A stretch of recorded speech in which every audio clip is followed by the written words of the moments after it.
Hey, what's up, my friend? I want to talk to you just for a minute today about sales and marketing and try and take what are some very complicated and somewhat overwhelming topics and help those of you who are new to doing either one of those, marketing or selling your product or service, and give you some tools that I think are really going to help you and will simplify this process. Unfortunately, a lot of the people that you see talking about this stuff in on the interwebs are people who are deliberately trying to overcomplicate what it is that they're doing and what they're talking about in order to make themselves look smarter. Maybe they're selling you a product or service and they're just trying to make sure that you know that, oh, this is going to require more than just, just a couple of bullet points. But the reality is sales and marketing are really just about communication. That's all they are. How well can I articulate the value that I bring to the table or that my product or service brings to the person who's highly likely to benefit from it? That's all it is. And so the same skills that you use to coach your son's baseball team or that you use to convince your friends to try the restaurant that you just came from because you loved it, those are the same skills that are going to serve you well in a sales and a marketing capacity. And so don't let it overwhelm you. Just remember, all you're doing is talking. That's it. And the second thing that I would bring up is that every sales or marketing encounter is designed to elicit some action from your prospect. Okay? It doesn't matter what it is. So depending on what you want them to do, it might be to get them to sign up for a webinar. It might be with them to book a call with you. It might be to buy a low ticket product. It might be to go and watch a video. It doesn't really matter what it is, what action you want them to take. Every single marketing or sales encounter with them is designed to move them one step closer to making the sale. Okay? And in order for us to take any action, each and every one of us ask two questions. You don't have to worry about all these, like overcoming all these different objections and all this different stuff. I want you really just to think about these two questions every time you get in front of a camera, every time you get in front of a prospect, and you're going to start talking to them about what you do and what you have to offer. The first question that everybody has to ask before they can take any action is what is required. Okay? What are you asking me to do?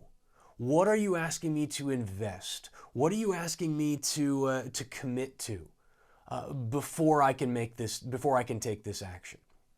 I remember when I was a young man and I'd just gotten out of the military, I was selling ADT security systems door to door, and that was really my first intro into selling. And one of the guys who I worked for at this ADT shop, I think he was the money man. I never saw him. He would come in occasionally to talk to the other manager who was in there. And I knew he was a very successful business owner by talking with some of the other people in the shop.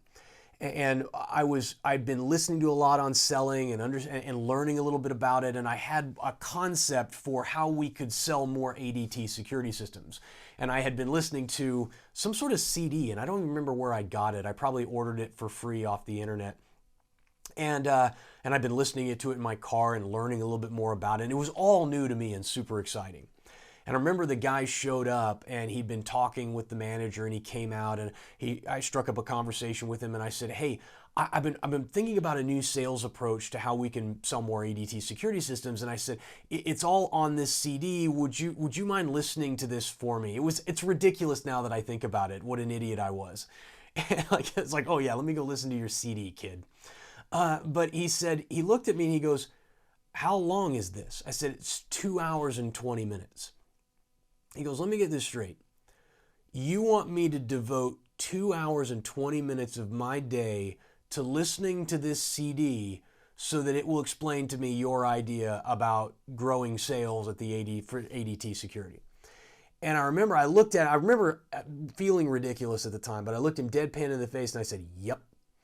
And he goes, okay, I'll listen to it. And he got in the car and he drove away. Now, come to find out, he had stomach cancer and he was dying. And it changes your perspective, I think, on time is when you realize that your time is really short. And what he was really asking me was, with my limited resources of time left on this earth, you want me to take 2.5 hours and listen to your little sales pitch thing from your guru? And the point I'm making here is he actually did listen to it. He came back and he told me all the reasons why it was not the best idea. And I don't even remember the specifics of it anymore. But that's a question everybody asks. If any action we're asking them to take is what is required of me? And the second question they ask is it worth it? What is required and is it worth it? And if you can simplify your marketing and sales message down to here's what's required of you and here's why it's worth it, then you're going to do light years better than most of the people out there following these like 8-point sales formula stuff that they put together and working on overcoming all of these different objections. Just come in and say, hey, here's what I got, here's what it'll do for you, here's why you need it, and here's what's required of you.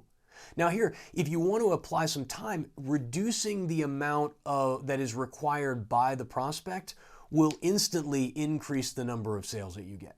So if you can find a way to make your product cheaper, easier to consume, easier to implement, easier any way, shape, or form, even if you don't change the price, all you do is reduce what is required, all of a sudden you can see a lift in sales. If you combine that with, not only is it less expensive, but it's also easier to implement, easier to get results, then you're going to see a lift in sales. And here's the crazy thing. Oftentimes, if you reduce what is required enough, it actually increases the value just simply because there's less for them to do. And in that case, many times you can raise the price because the perceived value becomes even greater now that you've reduced what is required of them. And so just some thoughts, okay, for those of you who are new to marketing or selling. Here's what I want you to take away. Again, it's really nothing but communication. All you're doing is talking. And the second thing is 2 questions that everybody's going to ask. What is required and is it worth it? And if you can focus on that and answer those 2 questions to their satisfaction, you're going to sell more. So again, I hope that helps. No need for any like voodoo ninja sort of like mind tricks that you got to work on people. Just get out there and answer those 2 questions for folks. Show them the value of what you've got, how easy it is to implement, and then get out there and tell as many people as you can about it. So anyway, that's my pitch for today. Talk to you guys later. Till then, be safe, be good. Talk to you all then.